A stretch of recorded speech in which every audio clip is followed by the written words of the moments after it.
Sánchez, te saludo y te doy la bienvenida. ¿Cómo te va? Buenos días. Buenos días, mi querido Jaime. Muy interesante semana otra vez. Otra vez una semana, nueva semana, mi querido Arturo, donde la política pues está a todo lo que da. El INE, las decisiones del INE. Interesante lo que ocurrió, Arturo, en la decisión esta que tomó el Instituto Nacional Electoral esta misma semana, que tiene que ver con el presidente de la República y esta denuncia sobre presuntos actos de violencia política de género. El debate que se da entre Claudia Zavala y Rita Vélez es interesante. Vaya, las dos votaron a favor de que esto estaba sucediendo. Me parece que la comisión pertenecen tres, pero se da un debate interesante entre ellas dos, Arturo. Bueno, sí, yo creo que esto es parte de ya toda una reconfiguración de lo que está haciendo la Comisión de Quejas y Denuncias del INE. Fíjate que esta es la segunda o tercera ocasión en la que la mayoría de la Comisión de Quejas decide en un sentido y después el tribunal le dice a la Comisión de Quejas: no, te equivocaste, tienes que corregir.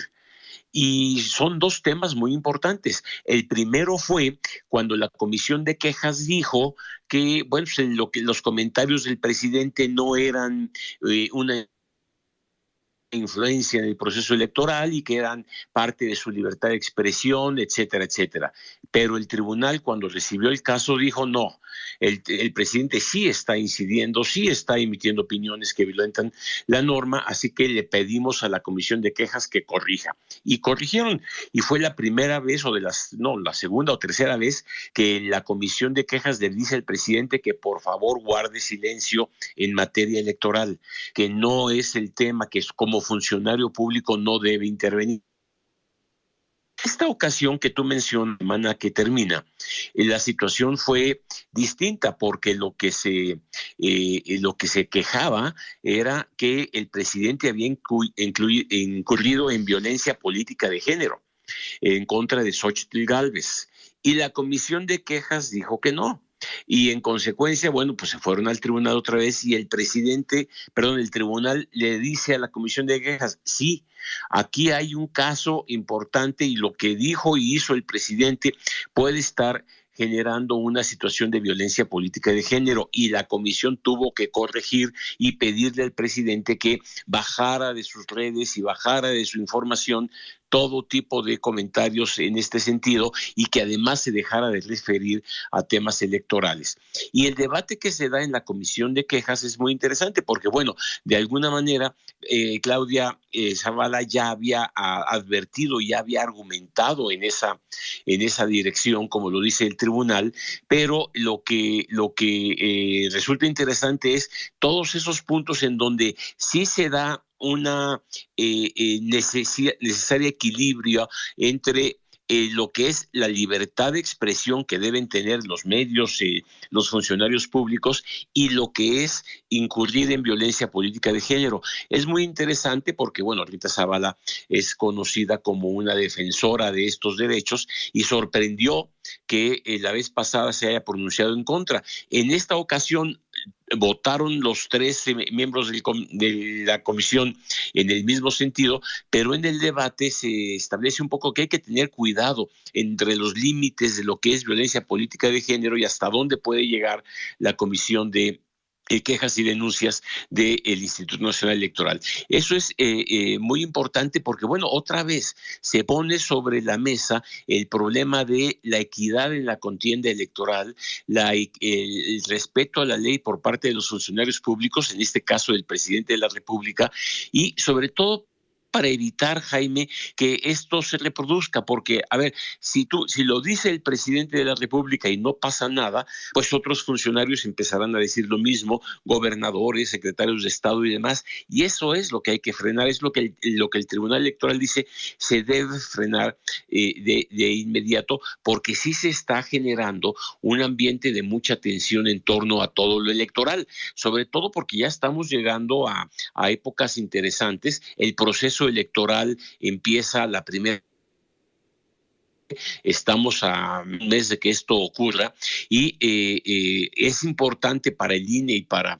el Tribunal Electoral preparar un ambiente en el cual no se generen este tipo de conflictos innecesarios por la intervención del presidente, por acusaciones que no tienen base, y ya será el tribunal el que en su momento resuelva adecuadamente sobre este tipo de violaciones. Fíjate que el tema ahora cae en manos del tribunal. Ya el INE emitió las medidas cautelares. Ahora el tribunal es el que tiene que decidir en la sala superior, en la sala especializada, si en efecto el presidente violó o no la ley en términos de violencia política de género contra Xóchitl Gálvez. O sea, si el presidente está violando la ley en términos de intervenir en procesos electorales. No solo queda en retirar las mañaneras como ha ocurrido. ¿Hay otra acción o otra sanción en ese sentido? Se resuelve el juicio. Lo que ocurrió solamente fue que el INE emitió medidas cautelares, pero el juicio, la resolución final, la sentencia final la tendrá que emitir el tribunal. Y ahí es en donde, si el presidente resulta responsable de las violaciones a la norma que se imputan, pues entonces habría que ejercer alguna forma de sanción. Yo sé que es muy difícil sancionar al presidente de la República, sobre todo porque no tiene un superior jerárquico que le pudiera aplicar una sanción. El pueblo. Sin embargo, yo creo que, pues sí, el pueblo. Eso es justamente la mayor sanción, en el sentido de que pues tendría que decirse que tenemos un presidente que en materia electoral está violentando la norma. Eso lo decidirá el tribunal en su momento y esperemos que pronto, para dejar claridad. Qué bueno que el presidente dijo que si el INE se lo pide se va a callar la boca, pero no acaba de entender que se trata de algo más que hablar. Se trata de no desequilibrar la competencia electoral, no intervenir en algo que no le corresponde, que es la vida con los partidos políticos, y sobre todo en el caso de Xóchitl Gálvez, no hacer expresiones que violenten sus derechos políticos, sobre todo por ser mujer. Pues qué complejo, a ver qué es lo que ocurre. ¿Y esto se va a conocer las próximas días o semanas, Arturo?